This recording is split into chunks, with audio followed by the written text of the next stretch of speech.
ce cours et les prochains c'est pour un peu parler de ce grand personnage, ce Gaon Agadol, le Rav Ben Sion Abba Shaul, Zecher Tzadik Vekadosh Bracha, que Hachem a donné le zechut, le mérite de côtoyer, de connaître, et donc pouvoir un peu transmettre à ceux qui n'ont pas eu la chance de le connaître personnellement, d'abord qui était ce tzaddik, ce géant de la Torah, et quelles étaient, après cela nous parlerons de ses opinions, comment nous devons considérer certaines choses qui ont été écrites en son nom par rapport à la halakha, quels sont les sujets qui sont sûrs qu'on connaît de lui, quels sont ceux qui ont été écrits que malheureusement plus tard, mais on va d'abord parler du personnage lui-même, qui il était. Alors bien sûr, quand on veut parler de Rav Ben Sion Abba Shaul, il faudrait avant tout parler de la maison dans laquelle il est né.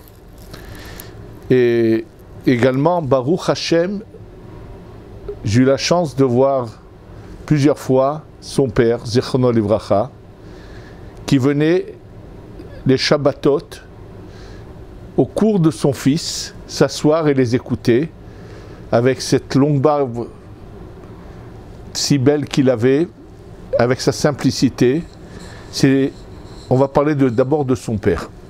Alors pour pouvoir parler de son père, je vais vous raconter un témoignage de quelqu'un qu'il a très bien connu et qui me l'a dit de sa bouche mot à mot.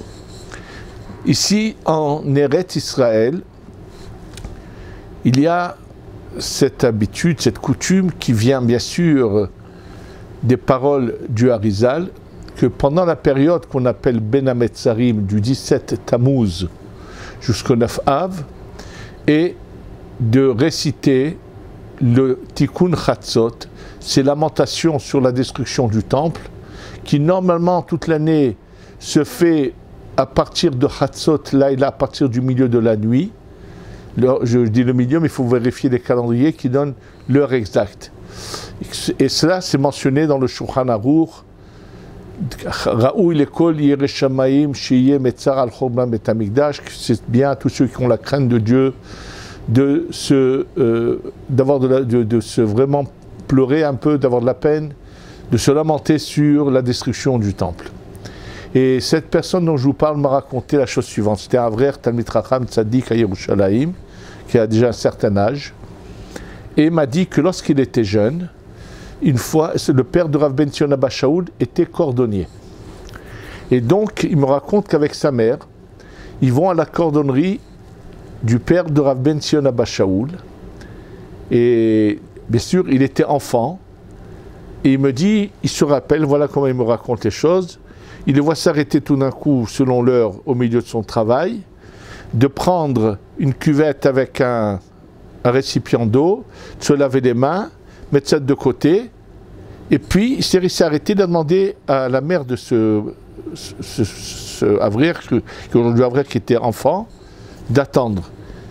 Et tout d'un coup, il le voit pleurer, mais à chaudes larmes, à pleurer. Il est étonné, sa mère essaie de le cacher.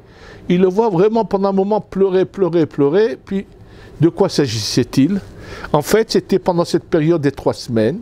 Et comme était arrivé le moment de Tikkun Chatzot au milieu de la journée, il s'est arrêté pendant son travail pour faire son Tikkun Chatzot.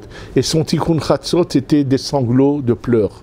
Donc déjà, ça nous donne un peu une image, une idée de dans quelle maison le Rav Ben Sion Abba Shaul, Zecher Tzadik Vekadosh Livracha, a grandi.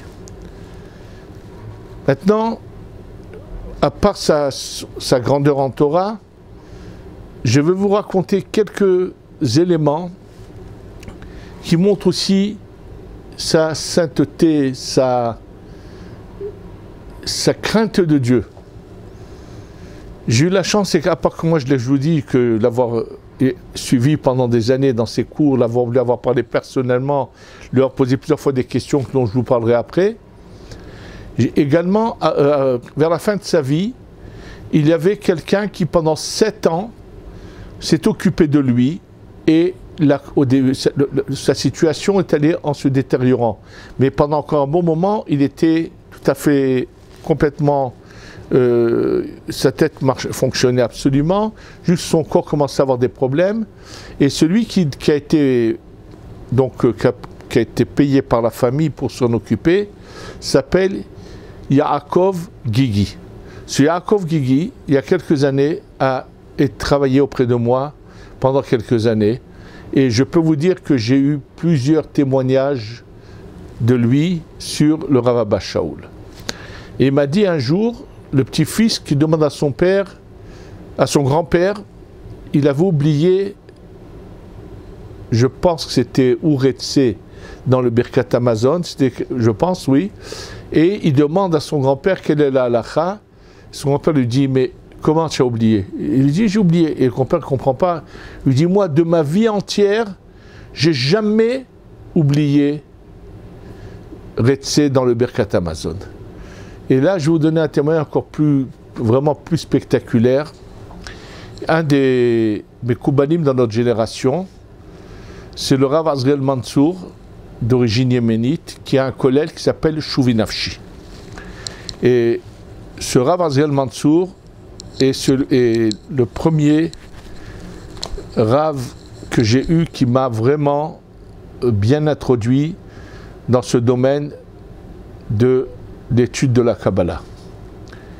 Et il l'a dit aussi pendant les 7 jours de Rav Ben Sion Abba Shaul, mais il nous l'a dit de sa bouche, que lorsqu'une fois il a étudié un sujet dans la Kabbalah qui concerne à savoir que lorsqu'on transgresse une faute qui est de Minatora, soit un assez, soit un lota assez, où c'est que la tâche, le pégam, se fait dans les mondes supérieurs.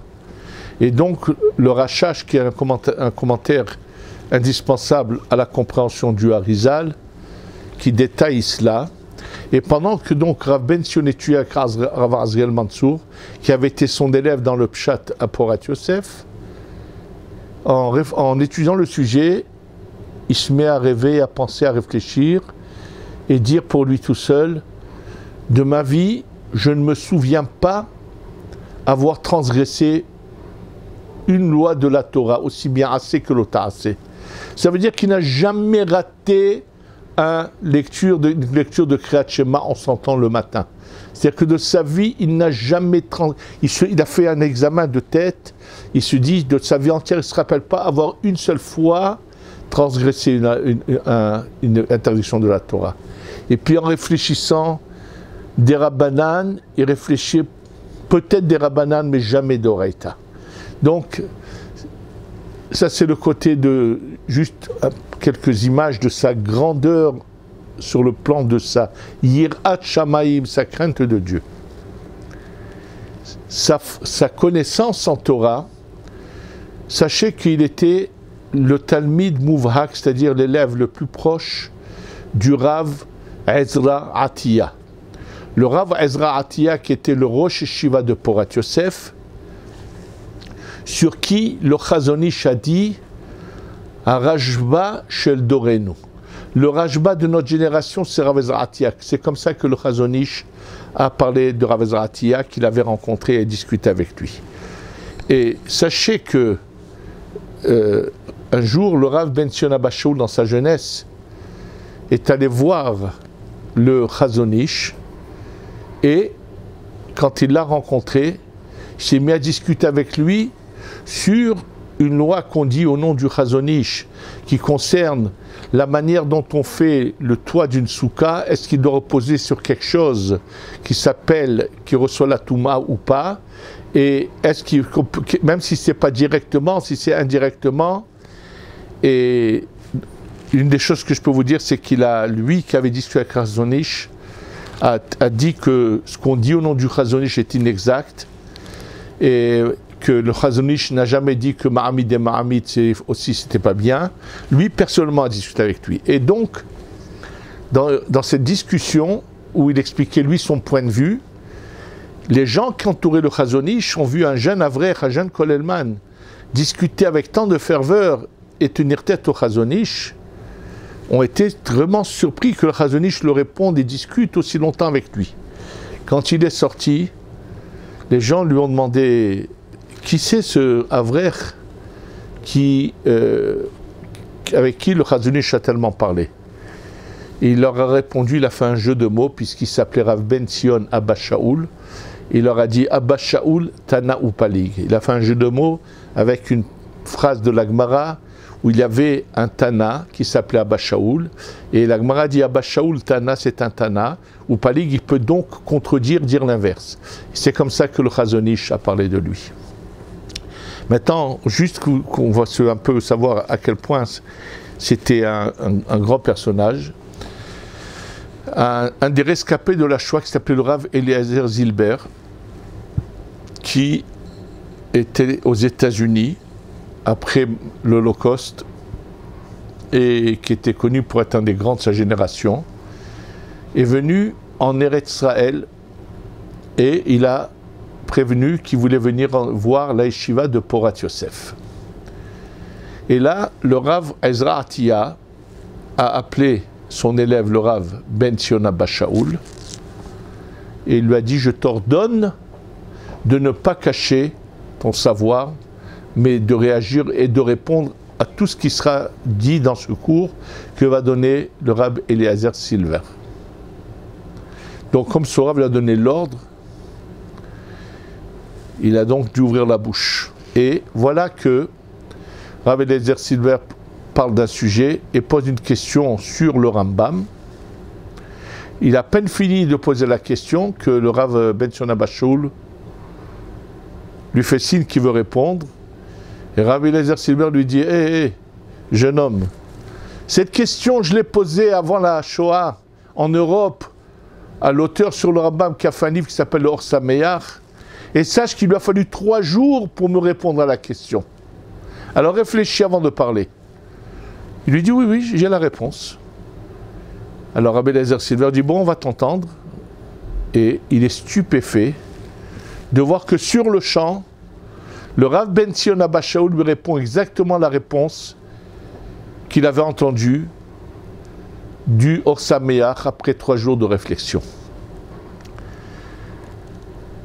Lorsque Rav Ben Sion Abba Shaul, Zecher Tzadik Kadosh Livracha, était très proche de la famille Abu Hatzera.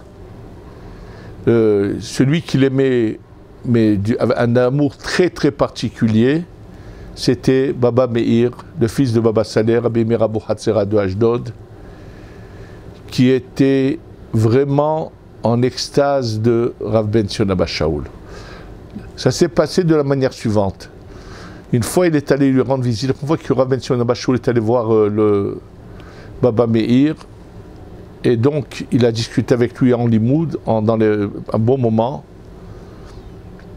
Alors à la fin, Rabbi Meir lui dit qui tu es. Il lui a dit je suis Talmid de Porat Yosef. Il n'a pas voulu se présenter comme un des enseignants de Porat Yosef. Il a parlé comme s'il était un frère de la yeshiva de Porat Yosef. Quand juste la fois d'après sont venus un groupe de Avrechim de Porat Yosef chez Baba Meir, il leur a dit, vous savez, il y en a un qui est venu ici, qui était, mais je suis vraiment, quelle grandeur de Torah, il était vraiment, il leur a exprimé, ils l'ont dit qui? Il leur a dit, il s'appelle Ben Sion Abba Shaul. Ils lui ont dit, mais Kvod Arav, ça c'est notre Rav, c'est pas un des Avrechim. Et là, vraiment, Rabbi Meir a été stupéfait de voir sa modestie. Sachez qu'il avait une hantise de déshonneur. Et je vous tout de suite vous donner des témoignages là-dessus. Mais je vais d'abord finir avec sa relation avec Rabbi Meir Abu Hatzera. Non seulement que Rabbi Meir l'aimait énormément, mais malheureusement, Baba Meir, Zecher Tzedek Livracha, Rabbi Meir Abu Hatzera, qui est mort, qui est décédé malheureusement 1 an à peu près, un peu moins d'1 an avant son père, puisque son père c'était Dalet Shvat, et alors que lui c'était l'année d'avant, à Chol HaMoed Pessah. Et peut-être environ moins d'un mois avant que Baba Meir quitte ce monde, il savait qu'il allait partir. Et la dernière fois que Rav Ben Sion Abba Shaul est venu lui rendre visite, il était apparemment malade dans un lit. Il lui a dit, Bo Yedid Nashi, viens celui que j'adore, que j'aime énormément. Il l'a enlacé dans ses bras. Il l'a pris contre lui pendant un moment, par amour qu'il avait pour lui. Sa relation avec Baba Salé était aussi très grande. Et justement, celui qui était le chauffeur du Rav Abba Shaul, s'appelait Yaakov Gigi, m'a raconté que celui qui, avant lui, était le chauffeur de Rav Ben Sion, était une fois, il est allé chez Baba Salé. Et il s'est enfermé avec Baba Salé pendant je crois, plus d'une heure. Et lorsqu'il est sorti, Rav Ben Sion Abba Shaul a dit, il n'y a pas quelqu'un dans toute la génération qui connaît le texte du Etz Chaim, du Arizal, comme Baba Salé. Ils avaient donc parlé en Kabbalah pendant un bon moment. Maintenant, quand je reviens à son dégoût des honneurs, d'abord, je me souviens que dans le cours qu'il donnait tous les Shabbats après-midi à une synagogue qui s'appelle Oel Rachel, où pendant Baruch Hashem quelques années, j'ai eu la chance d'aller l'écouter. Et ça, c'est pour ça que je vous parlerai du côté halachique de Rav Ben Sion dans le prochain cours, sur des témoignages personnels que j'ai eus dans son shiur, ou que moi-même j'ai eu l'occasion de dialoguer, de discuter avec lui, puisque je le rencontrais le vendredi soir à la Tfila, je vous dirai où après. En tous les cas, celui qui, lorsqu'il était à ce shiur de Oel Rachel, et qu'on voulait lui faire des honneurs, il était hors de lui. Il disait, ça suffit, ça suffit. Pourquoi il était hors de lui? Il avait coutume de dire dans ses cours que lorsque quelqu'un dans ce monde, dans ce bas monde, reçoit de l'argent, des aises, qu'il a une belle maison, que tout gain matériel, tout profit matériel dans ce monde, il disait, ne diminue en rien ce qui est réservé à la personne dans le Gan Eden, puisqu'au Gan Eden, c'est un plaisir spirituel. Il disait la seule chose qui diminue la récompense du Gan Eden, ce sont les honneurs. Et il disait, celui qui reçoit des honneurs dans ce monde, puisque l'honneur est un plaisir spirituel, ça diminue ce que la personne doit recevoir au Gan Eden. Et d'ailleurs, pendant une certaine période, quand il a commencé à être un peu handicapé, parce qu'il faut que vous sachiez que Rav Ben Sion Abba Shaul ne voulait jamais être servi par qui que ce soit. Plus que ça, tout le temps qu'il était en bonne santé, je me souviens, jamais j'ai pu lui embrasser la main. C'est que lorsqu'il était après malade qu'on a pu le faire. Mais voilà qu'il retirait sa main, il ne voulait pas qu'on lui embrasse la main. Et voilà qu'un jour, un voisin à moi qui s'appelle le Rav Menachem Shua, qui est un grand Talmid Chacham, un grand Mekoubal de Yerushalayim, mais qui est très caché, mais connu de certaines personnes. Il y a pas mal de gens qui savent qui c'est Rav Menachem Shua. Et je vois Rav Menachem Shua aller vers le Rav Abba Shaul. Je vous parle d'une histoire d'il y a environ 40 ans de cela à peu près. Et je le vois prendre que Rav Ben Sion, quand il était encore en bonne santé, lui donner la main à embrasser. Alors j'ai dit, Rav Menachem, pourquoi moi il ne me laisse pas lui embrasser la main? Et à toi il a accepté. Il m'a dit, ceux qui ont étudié chez lui au shiur, ce sont ses élèves, il les laisse lui embrasser la main parce que c'est une obligation. Eux ont le devoir d'embrasser la main de celui qui leur a enseigné la Torah par respect. Il ne peut pas leur refuser. Mais ceux qui n'ont pas été ses élèves au shiur à Porat Yosef, il ne voulait pas que les gens lui embrassent la main. En tous les cas, lorsqu'il a commencé, avant d'être dans cet état-là malade, il allait seul dans le bus, sans voiture, sans chauffeur, sans rien. Il vivait même dans une extrême pauvreté, que à tel point que lorsqu'il il était obligé de déménager, il avait une toute petite maison, et malheureusement, comme les gens venaient lui poser des questions, ça gênait sa femme, parce que les gens entraient donc dans sa salle à manger qui était la pièce où on rentrait, et sa femme ne pouvait pas passer aisément. Donc, il a dû déménager. Il n'a pu le faire que grâce à un entrepreneur qui avait construit un nouvel immeuble. Ce entrepreneur s'appelait Kadouri. Et c'est la maison qu'ensuite Rav Ben Tzvi Bashul a habité. Ce Kadouri, qui était donc entrepreneur, a dit au Rav, Kvodarav, moi je te vends une grande maison, mais au prix coûtant de ce qu'elle me revient. Et donc ça correspondait au prix de la maison qu'avait actuellement le Rav Abba Shaul. Donc en vendant la maison qu'il avait, dès qu'il a trouvé un acheteur, il a pu donner cet argent intégralement à ce Kadouri, donc il a donné une maison un peu plus spacieuse. Mais dans cette maison un peu plus spacieuse, justement, je vais arriver à quelqu'un qui est encore en vie, et que ceux qui connaissent pourront le questionner. Il vous répétera mot à mot ce que je vais vous dire. Et d'ailleurs, je lui ai même demandé une fois, je lui ai dit, tu sais, tu devrais prendre le temps d'écrire tout ce que tu sais sur le Rav Abba Shaul. Il s'agit de quelqu'un qui a un petit kollel à Saint-André à Montrevet, qui s'appelle le Rav David Korkos. Ce Rav David Korkos, qui des fois va en France pour ramasser des fonds pour son kollel, pendant un certain temps, allait écouter les shurim de Rav Abba Shaul à Porat Yosef, et après Mincha, donc à environ 1h et demie de l'après-midi, il le prenait dans sa voiture pour l'emmener chez lui, puisque le Rav commençait à avoir des problèmes de santé.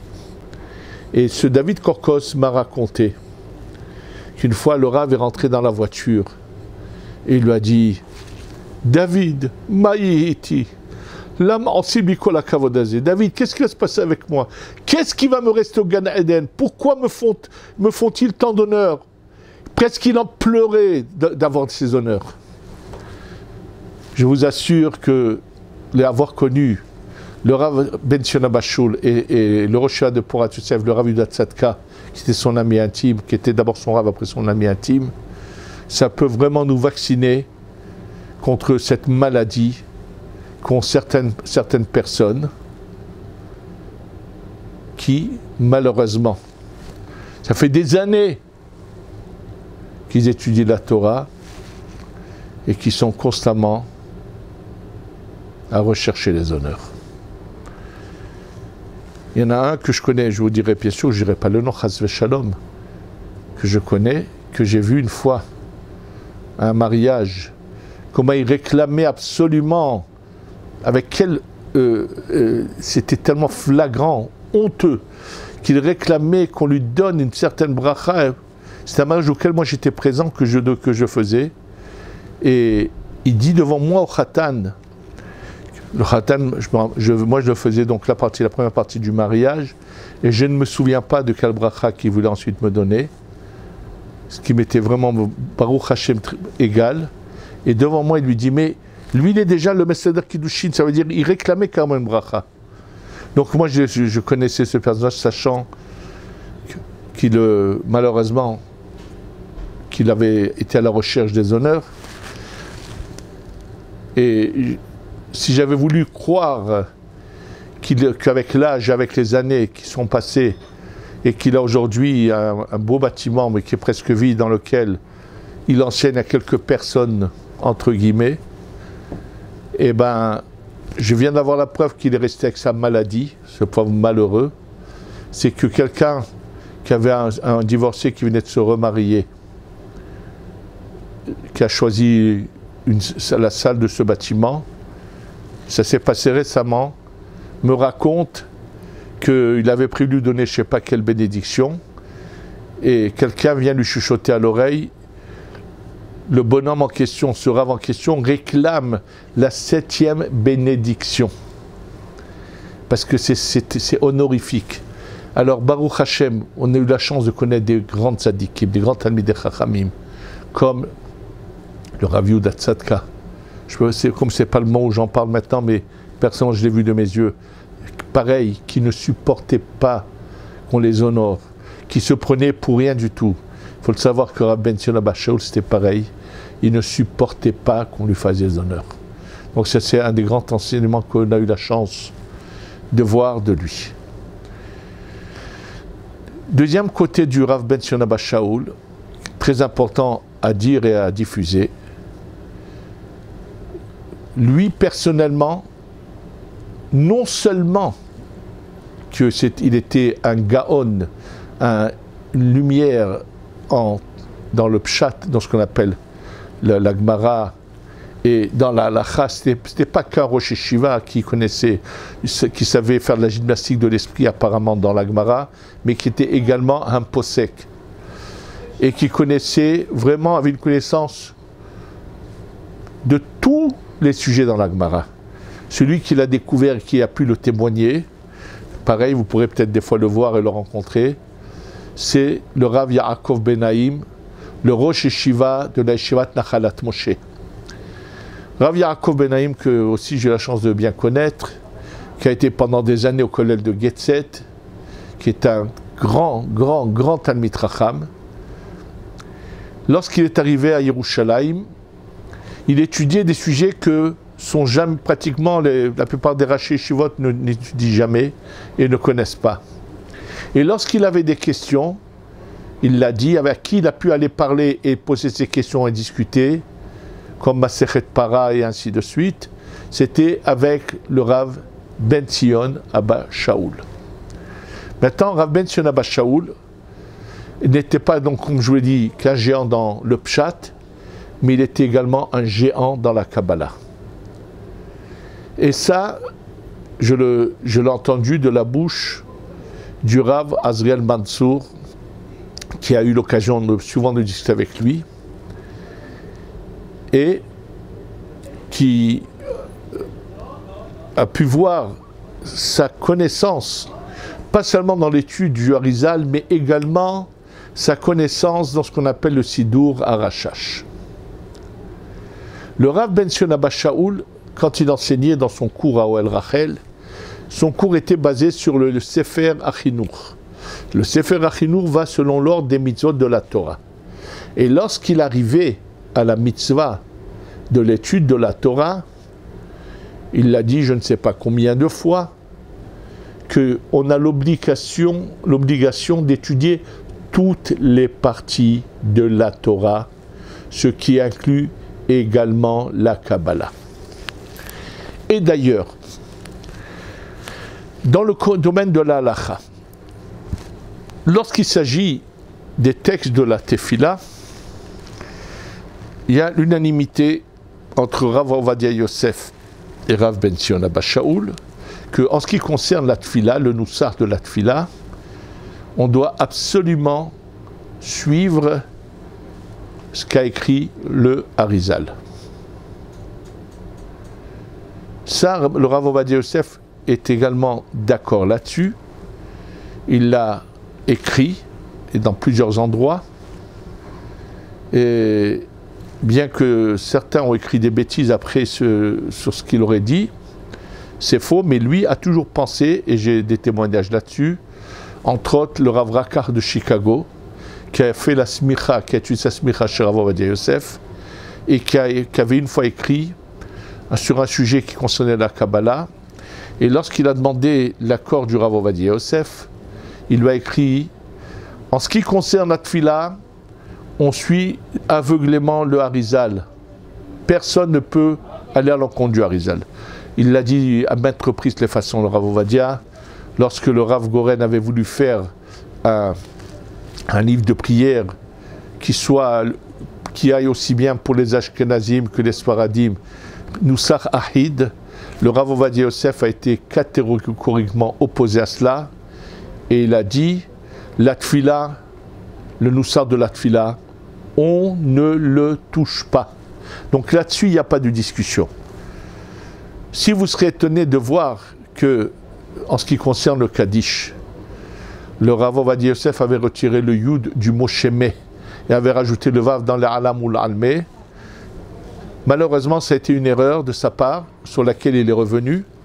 Il a lui-même ensuite redit, comme on devait le dire, Yehe Shemeh Rabba Mevarach Le'alam Le'almeh Almaya.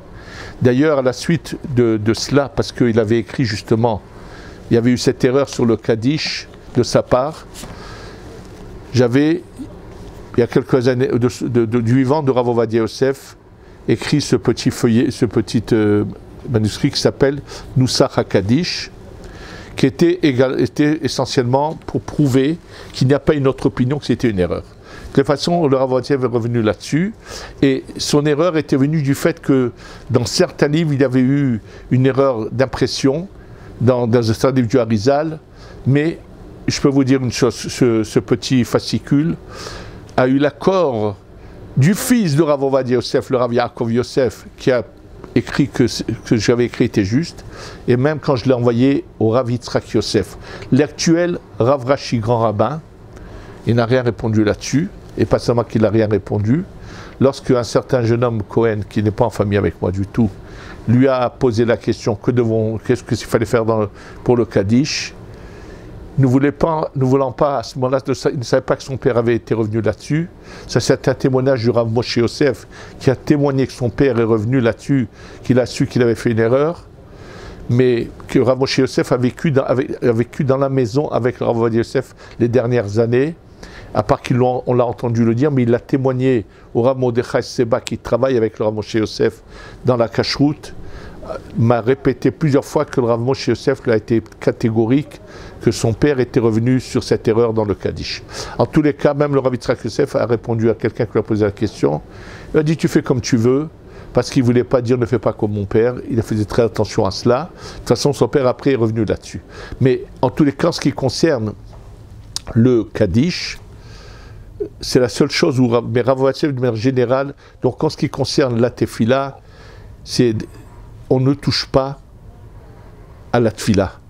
Même le plus grand grammairien n'a pas le droit de toucher à la tefila et ne doit pas croire parce qu'il connaît si bien la grammaire qu'il peut se permettre de faire ce qu'a fait certaines personnes qui se sont permis de toucher au texte de la tefila, ce qui leur a valu que presque un grand nombre de rabbanim, à un moment donné, s'étaient réunis pour mettre carrément en quarantaine un rav très connu par rapport à cela.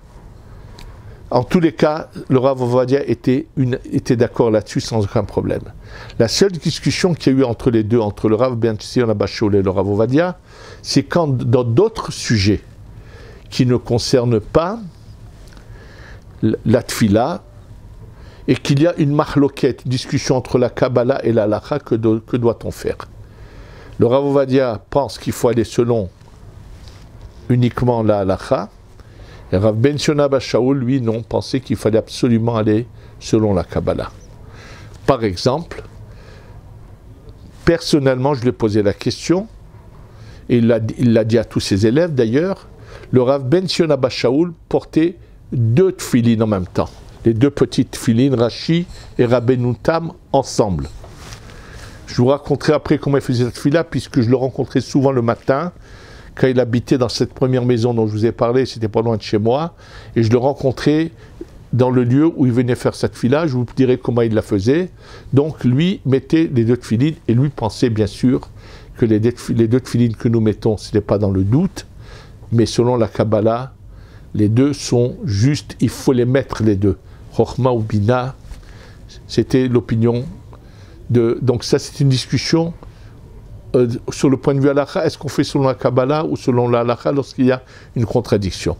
Et Rav Ben Sion Abashol était unanime là-dessus, était là-dessus qu'il faut suivre la Kabbalah. Et comme il avait l'enseignement, il disait qu'il fallait absolument suivre, qu'il fallait connaître, étudier toutes les parties de la Torah. Il disait que même celui qui ne comprend rien dans la Kabbalah, il ne connaît rien, et c'est quelqu'un de simple, il doit essayer tous les jours de lire dans l'ordre des parties du Zohar jusqu'à qu'il le finisse et recommencer. Donc il l'a toujours dit, qu'il fallait absolument lire le Zohar tout au moins pour avoir une part de cette partie de la Torah qu'on appelle la Kabbalah.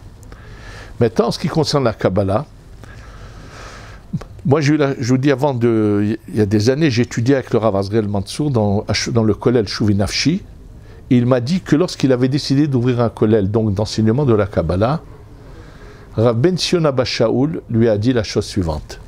Si tu réunis 10 avrechim, 10 kollelman, et que tu leur enseignes le Sidour HaRashash, je te trouve les fonds, c'est moi qui paye ton kollel tous les mois, je trouve les fonds auprès de gens qui ont de l'argent pour que ce kollel existe. Et le Rav Arzel Mansour lui a dit, Kvodarav, comment je peux enseigner le Sidour HaRashash s'ils ne connaissent pas les bases? Il lui dit, d'accord, mais moi, je ne veux subventionner qu'un kollel où on étudiera le Sidour HaRashash. Pour lui, c'était l'évidence que lorsque un Avrech étudie l'Arizal, c'est pour arriver au but du Sidour HaRashash, de faire les tfilot avec Kavana. Et personnellement, avant d'aller commencer à étudier chez le Rav Arzel Mansour, non seulement j'ai eu son feu vert, mais son encouragement. Et bien sûr, il a toujours donc été pour qu'on étudie également le Sidour HaRashash. Sachez qu'aujourd'hui, Baruch Hashem, un grand nombre de kollelim, carrément, ce sont des kollelim où on étudie la Kabbalah, et ils sont nombreux, Baruch Hashem. Avat Shalom, Nahar Shalom, Yeshivat Shalom, notre propre kollel à nous, Ateret Mordechai, du Rav Mordechai Atiya, Shar HaShamayim. Il y a des quantités aujourd'hui de kollelim, d'études de la Kabbalah, c'est devenu quelque chose de très répandu. Mais je peux vous dire une chose, quand je suis arrivé en Eretz il y a 42 ans, à part